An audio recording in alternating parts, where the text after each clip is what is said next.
Hi, welcome to the Gamesplainer. I'm Jeff the Gamesplainer, and today I'm Gamesplaining Vinhos, the 2010 edition. If you've watched my other videos, you'll have an idea of how the game plays. I'm going to do a playthrough with two players. I've set it up with yellow and blue. The first thing that they need to do is select their starting wineries. As yellow is currently first player, he will select first, and he's going to select the number 5, Ribeggio. If I've mispronounced that, I do apologize. And he will spend 5 money. There it is, 5 money. To get that, a renown cube goes there. One of his tokens goes there so that he can remember that that's where he is at. And that's a white wine. The bonus is that he gets a farmer, one of the brown guys. And he will start the game with a level 2 wine. Now, blue's turn. He will go for Lisboa. So he'll take that one also for 5 monies. And there's the 5 monies. And he will also get a bonus vineyard coming in for him. We add a renown token. And because of that vineyard, he will get a level 3 wine to start with. Now we reset the player order in numeric order from lowest to highest. So yellow is still lowest, so yellow will be the first to play, which means that blue in a 2-player game will get 2 more monies. So we can now start with the first action, and yellow is going to go straight up and purchase himself a cellar for 2 monies. The cellar, the wine that he currently has in his winery goes into the first slot on the cellar, and that goes there. He's already paid for that. That then adds 1 more renown cube to that region. Blue will now go up to that spot and spend 3 monies to gain another winery, which also adds 1 more renown to that region. We then move the tax token across 1. Yellow's turn again. Yellow only has 3 monies, and it's going to cost him 1 money to go to either here or here. So for the moment, he might actually step down and grab himself a wine expert. Now the wine expert's available to him. I think that he's probably going to need more money fairly quickly, so he might grab this wine expert, which comes down to into his space. That'll cost him 1 money to get that expert. No, he'll leave it there. He can't afford to buy another one because he's only got 2 monies on him. Okay, blue will now take the opportunity to step over and grab himself a cellar, which will cost him 2 monies. He'll take his cellar and put it just there. Okay, now we move along to there. We do the banking. So where we're at with the banking is each of them has a +1. So each bank tile moves up 1, and that's -1 for each white guy. Neither of them have a white guy, otherwise known as an ologist, so neither of them lose any monies for that. The tax token then comes along to the end, which is where we first up age each of our wines by 1 spot, and then we will grow some more wine. The starting weather tile shows a 0 change, so we're stuck with what we've got. So this one is worth 2, and it's plus another 1 for the gardener.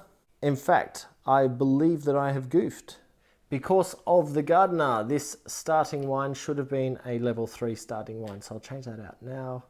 Please forgive me, I'll probably put a goofed marker on it when it comes up. So that means that I am once again producing another level 3 wine. Blue, however, has a level 2, +1, +1. So he's actually going to produce a level 4 wine. And that goes into the first space. Okay, the tax marker then moves along 1 more to start the next year. We reveal the next marker, or the next weather token. So everyone's going to get +2 on the wines at the end of this year. But for the moment, the Yellow marker goes up 3, the blue marker goes up 2. And it is once again yellow's turn. Yellow is going to go straight down here and sell some wines.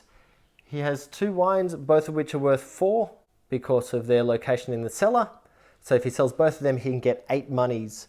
At this stage in the game, it might be a worthwhile thing to do because you can see there's going to be a good wine coming through. If he does this and just gets the 4 value wine and keeps that one, by the time it gets to the first fair, it will have moved to here. So that'll actually be worth 8 when it gets to the fair. It's still not over the 9. So look, he might actually sell both of them.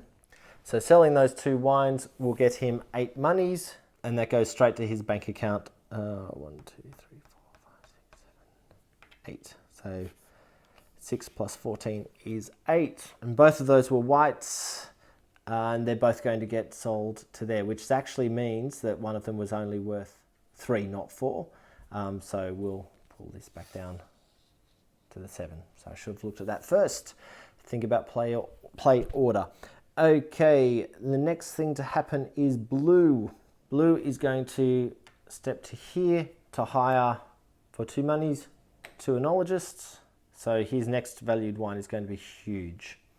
Okay, tax marker moves along to the next spot. Yellow's turn again. Yellow is going to now go to the bank because he needs some cash to be able to do stuff. And the first thing he's going to do, he'll use 3 money, 1, 2, 3, to invest, which will then give him 2 extra money each time. And then he is going to take 9 money out. So he's now cashed up and can do some stuff in future turns. And blue will follow the lead and head down here to sell some of his wines. Now he has a level 3. By the time he gets to the fair, it's going to go H to there. So that one will be worth 8 when he gets to the fair. This one would be worth 7 when it gets to the fair.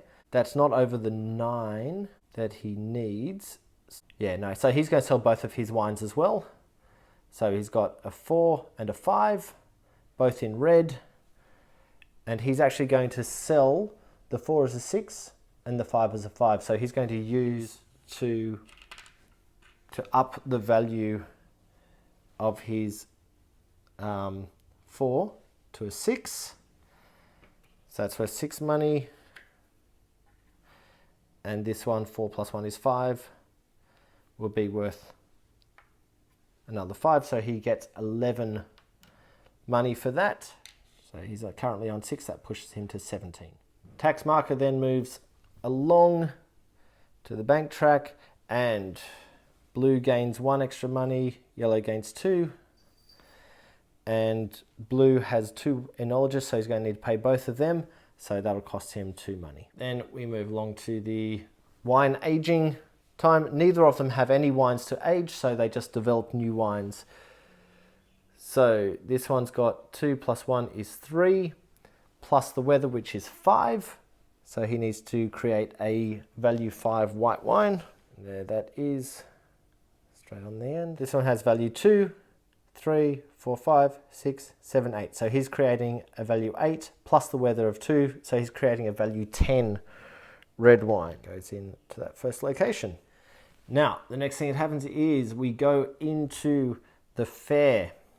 So what happens right now is yellow, because he's start player, he'll remain start player, but he will present one of his wines to the fair to start. We have a value 4 wine, a value 6, and a value 2.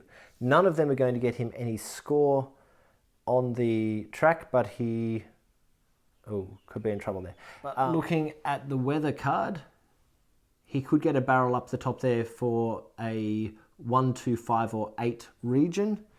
Now he's got wines in regions 3 and 5. So if he sends up one of the wines from this region, that will at least enable him to get into one of the bottom spaces.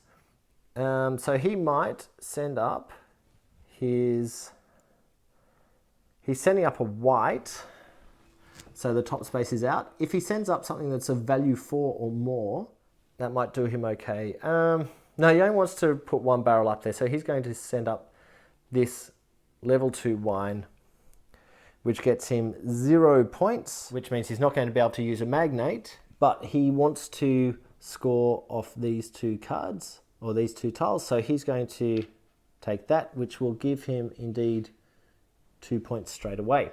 Now blue will send a wine up. Now blue can actually field a wine of value 7 or a wine of value 11.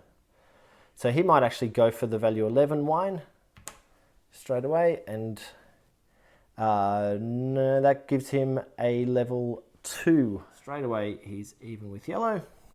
On a value 2 wine he gets to use no magnates, which is okay because he doesn't have any magnates anyway. And the bonus, he's going to take blue and yellow. He's only going to be able to take blue or yellow. He can see straight away that the yellow player is going to gain 4 more points.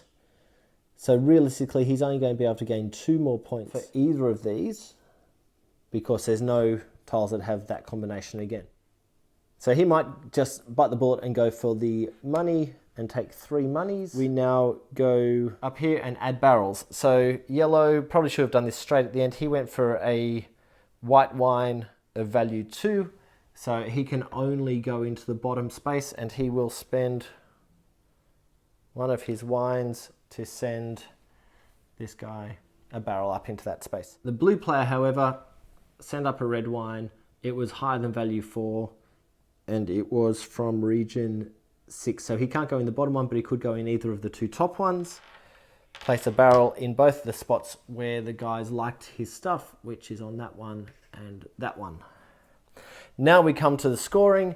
So yellow player gets 4 points, and the blue player gets 2. I've jumped the adding these tiles to it simply because neither of them are able to, because they're both on zeros. Okay, once that's happened, they both grab their tokens back. Now yellow is furthest forward on this track, so he will get 9 points. Because this is a 2-player game, we don't use this middle column. We'll use this one, so blue only gets 3. So blue goes to 3, yellow comes all the way up to 9. Okay, I think I'll leave that there. I've been going on long enough. I hope this has given you an idea of how Vinhos, the 2010 edition, plays.